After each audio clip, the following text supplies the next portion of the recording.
VAT কি? VAT একটি পরোক্ষ কর যা পণ্য বা সেবার প্রতিটি উৎপাদন এবং বিপণন ধাপে আরোপ করা হয়। ভ্যাটের মূল বৈশিষ্ট্য হচ্ছে ভোক্তারা পরিশোধ করে কিন্তু ব্যবসায়ীরা সরকারকে জমা দেয়। এটি রিগ্রেসিভ ট্যাক্স, কারণ ধনী এবং দরিদ্র উভয়কে সমানভাবে পরিশোধ করতে হয়।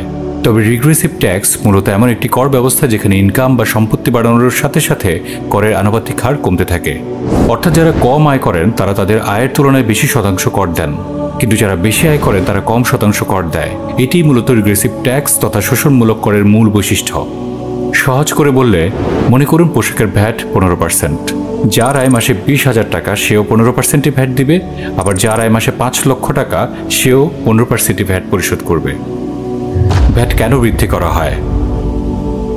প্রশ্ন করি, ভ্যাট কেন বৃদ্ধি করতে হয়? সরকার সাধারণত রাজস্ব বৃদ্ধির জন্য ভ্যাট বাড়ায়, তবে এর পেছনে অর্থনৈতিক, রাজনৈতিক এবং কাঠামোগত বেশ কিছু কারণ থাকে।